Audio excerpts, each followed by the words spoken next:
One of the reasons that people are so arrogant, particularly in America, that the dollar status is not in jeopardy, and so that we can keep on running these huge deficits, we can keep on creating inflation, and the world's got no choice, right, but to stick with the dollar because are they going to go to the euro? Are they going to go to the yen? The pound? I mean, the renminbi.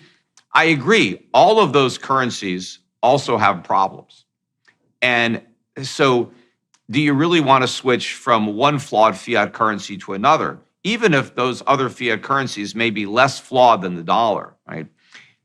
Do you really want to make that shift? I don't think that that's what's going to happen. What everybody is missing is that there is an alternative to the dollar that doesn't involve another fiat currency, and that's gold. That is real money. Everybody forgets that for thousands of years, gold was money. It was money because it worked.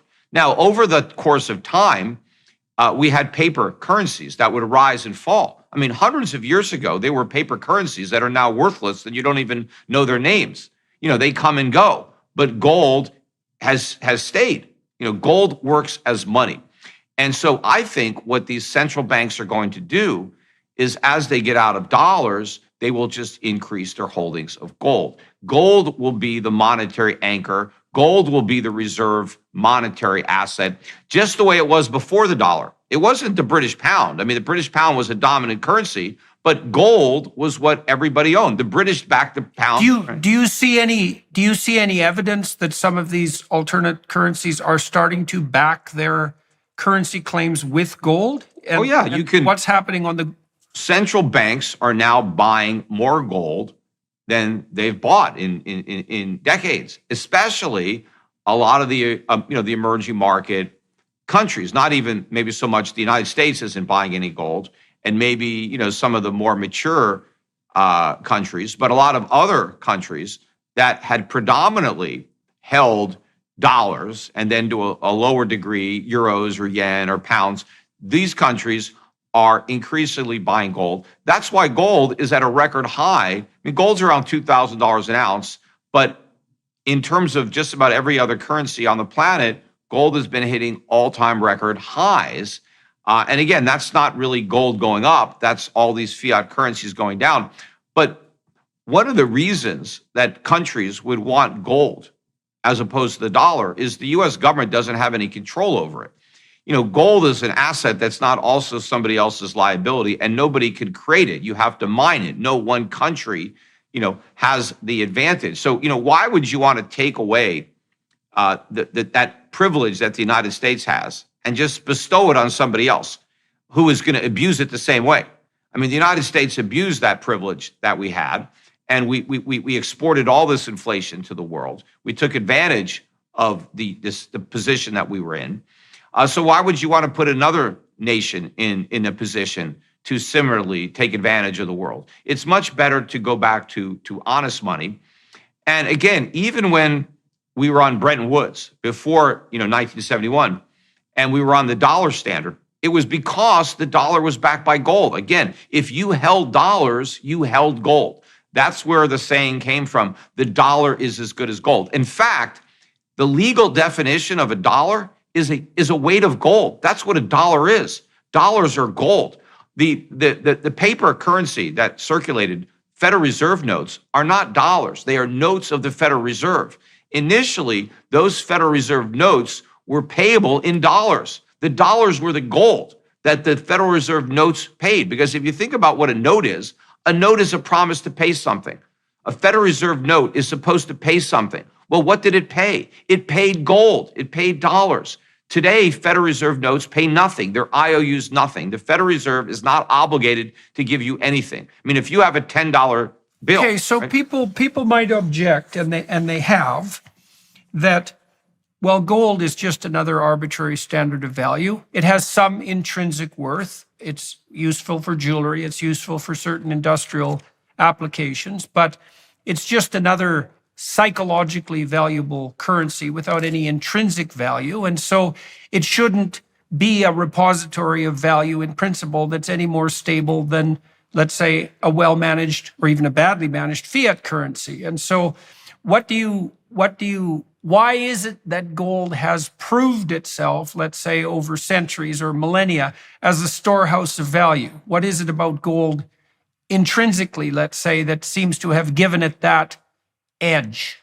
The idea that gold doesn't have any intrinsic value is just pure nonsense. It's obviously politicians have a vested interest in trying to diminish gold as a monetary alternative to the fiat system. And even now you have a lot of cryptocurrency enthusiasts who say the same thing. Well, gold has no value, because they want to justify something like Bitcoin, which also has no value, and say, well, gold worked as money and it has no value, so Bitcoin could work. Well, it's not true that gold has no value. Gold is the most valuable, the most useful metal on the periodic table. Gold became money because it was such a valuable commodity. But gold has a lot of properties that make it uniquely qualified to be money, more so than other commodities. That's why gold was so successful over the centuries as money, because people preferred to use it as money. It wasn't governments that decided gold is going to be money. The people decided that gold was going to be money. And once the people decided that gold was going to be money, if you were a king, you would tax people in gold, because if you wanted to pay your soldiers to protect you, your soldiers wanted gold, right? So it was the money created in the free market, and it beat out all other forms of money, because gold, a gold coin, they're all the same. You can melt gold down and you can make it into coins. It's fungible, it's portable, it's divisible. But the other aspect of gold, that is the key. You can save gold, because if I have an ounce of gold in 100 years, in 1,000 years, it's exactly the same. It doesn't lose any of its properties. And in fact, even if I take my gold and I make a ring out of it, or I use it to make a watch, right? You can melt this ring down and you get your gold back, and it's exactly the way it was. And you could do something else with it. There's really no other metal. You can keep using it over and over and over again. I mean, they fill teeth with gold. If you find somebody buried in the ground, you could take their fillings and, the gold's still there. Their treasure ships from the 1400s, 1500s, they sink. If they recover the wreckage, the only thing that's still there is the gold. And it looks exactly the way it looked when the ship sank 500 years ago. So from a point of savings, because money has to satisfy three primary conditions. Two of them are a unit of account and a medium of exchange. But the third one is a store of value.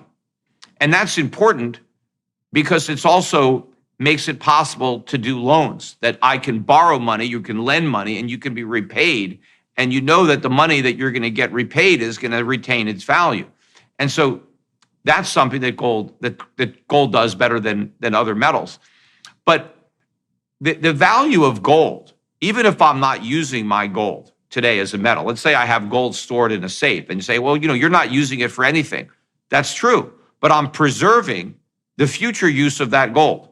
Somebody in the future is going to need that gold, and so I'm storing it right now. Because, there are more uses for gold that are discovered all the time, because of its very unique properties. I'm sure in 100 years or 1,000 years, there will be more uses for gold than there are now.